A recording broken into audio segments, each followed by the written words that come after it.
इस वीडियो में हम पढ़ेंगे राजस्थान के प्रमुख व्यक्तित्व। तो राजस्थान के प्रमुख व्यक्तित्वों में सबसे पहले पढ़ेंगे हम अर्जुन लाल सेठी। अर्जुन लाल सेठी के बारे में पढ़ेंगे।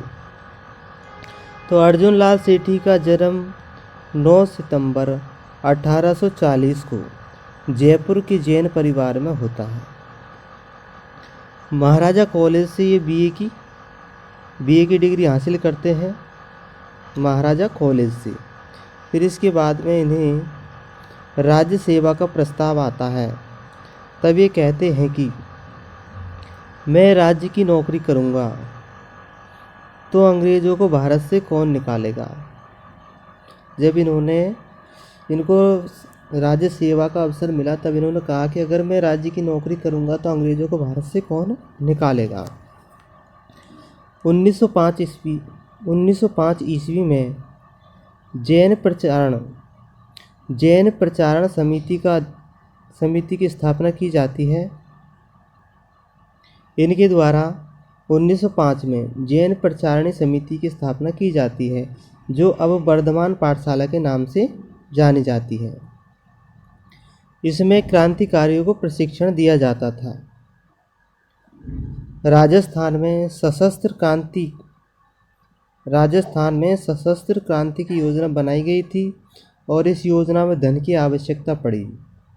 तो धन एकत्रित करने का कार्य सेठ अर्जुन लाल सेठी को दिया गया था, धन एकत्रित करने की जिम्मेदारी।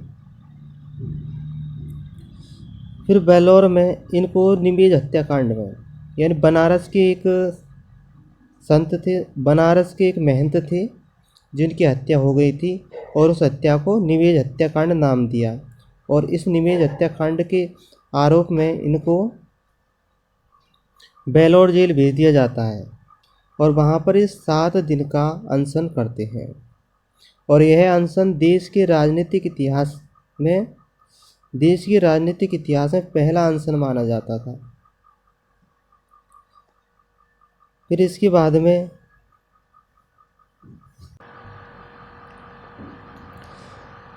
फिर 1920 ईस्वी में इनको रिहा कर दिया जाता है और बाल गंगाधर तिलक इनका स्वागत करते हैं। इंदौर से इनकी बग्गी को छात्रों द्वारा खींचा जाता है। जब इंदौर में जाते हैं तो इनकी बग्गी को छात्र खींचते हैं। तो हमने ये बता दिया कि 1930 में बनारस के महंत की हत्या हो जाती है, जिसी को हम निमेज हत्याकांड कहते हैं। इसके बाद ये अपना कार्यक्षेत्र अजमेर में रख लेते हैं और बाकी का जीवन हिंदू और मुसलमानों की एकता में व्यतीत करते हैं। फिर 23 दिसंबर 1945 को इनके अजमेर में मृत्यु हो जाती है और इनकी इच्छा के अनुसार इनको दरगाह में दफना दिया जाता है। इनकी रचनाएं थी, इन्होंने कुछ रचनाएं लिखी थी। उनकी रचनाओं में है शूद्र मुक्ति, स्त्री मुक्ति, महेंद्र कुमार और मदन पराजय। तो इनकी जो 4 रचनाएं वो महत्वपूर्ण थी: शूद्र मुक्ति, स्त्री मुक्ति, महेंद्र कुमार और मदन पराजय। फिर इसके बाद में इनकी मृत्यु के बाद में भारत में अंग्रेजी राज। तो भारत में अंग्रेजी राज के लेखक थे पंडित सुंदरलाल। भारत में अंग्रेजी राज जो काव्य था, पुस्तक थी, इसके लेखक थे पंडित सुंदरलाल। और इन्होंने श्रद्धांजलि यानी सेठ अर्जुन लाल सेठी को श्रद्धांजलि देते वक्त कहा कि यह ऋषि दधीची जैसा त्याग और दृढ़ता लेकर जन्मे थे। यानी कि ऋषि दधीची जैसा त्याग और दृढ़ता लेकर जन्मे थे और उसी दृढ़ता में उन्होंने अपनी मृत्यु को गले लगाया। यानी कि ये ऋषि दधीची जैसा त्याग और दृढ़ता लेकर जन्मे थे और उसी दृढ़ता में उन्होंने मृत्यु को गले लगा लिया। तो ये थी सेठ अर्जुन लाल सेठी की जीवन की कहानी। अब अगले व्यक्तित्व है जमनालाल बजाज। जमनालाल बजाज जमनालाल बजाज का जन्म 1889 में काशी काशी के पास काशी का बास गांव है और सीकर में, वहाँ पर इनका जन्म होता है, काशी के बास सीकर में। इनके पिता का नाम कानाराम, माता का नाम बिद्रीबाई और पत्नी का नाम जानकीबाई था।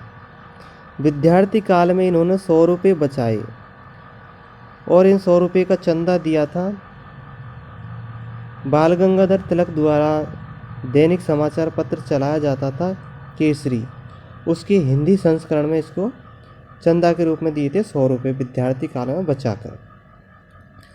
1906 में स्वदेशी आंदोलन में इन्होंने भाग लिया और 1918 में इनको ब्रिटिश सरकार ने राय बहादुर की उपाधि प्रदान की, जिसको इन्होंने 1920 में कलकत्ता में कांग्रेस का अधिवेशन हुआ था 1920 में, और इस अधिवेशन में असहयोग आंदोलन को पारित कर दिया गया था 1920 में कि हम अंग्रेज़ों का साथ नहीं देंगे। तो उसी के दौरान असहयोग आंदोलन जैसे पारित होता है, ये राय बहादुर की उपाधि त्याग देते हैं और अंग्रेज़ों का साथ छोड़ देते हैं। फिर 1920 में दिल्ली में राजपूत मध्य भारत सभा का गठन किया जाता है और इस गठन के अध्यक्ष बनाए जाते हैं जमनालाल बजाज, इसकी अध्यक्षता करते हैं।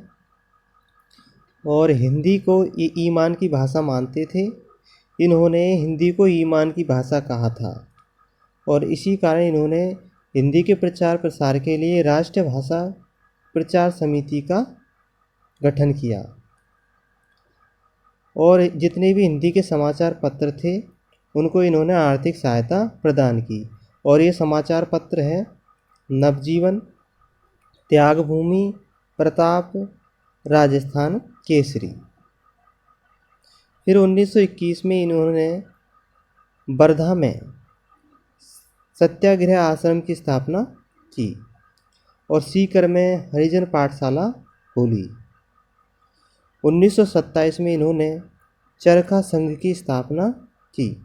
तो चरखा संघ की स्थापना इन्होंने 1927 में की थी। फिर 1930 में इनको नमक सत्याग्रह के समय इनको जेल हो जाती है। फिर 1936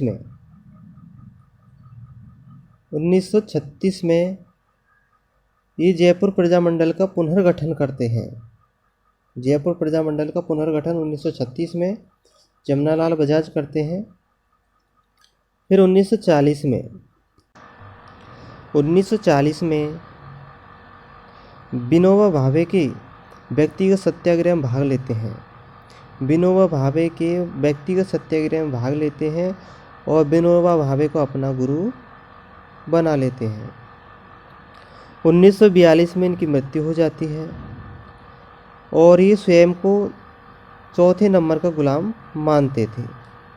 पहले नंबर पर देश आता है, दूसरे पर राजा और तीसरे पर सीकर और चौथे पर स्वयं को मानते हैं। परोपकार व पुरुषार्थ का पुंज भी इनको कहा जाता है। महात्मा गांधी के 5वें पुत्र के रूप में भी इनको जाना जाता है। और 1930 में नागपुर में कांग्रेस का अधिवेशन होता है और उसमें इनको स्वागत समिति के अध्यक्ष बनाए जाते हैं, स्वागत समिति के अध्यक्ष, और वहीं से इनको गांधी का 5वां पुत्र कहा जाता है। सामाजिक क्षेत्र में जो सराहनीय कार्य करते हैं उनको जमनालाल बजाज पुरस्कार दिया जाता है और इसकी राशि है 15 लाख रुपए नगद और एक प्रशस्ति पत्र दिया जाता है।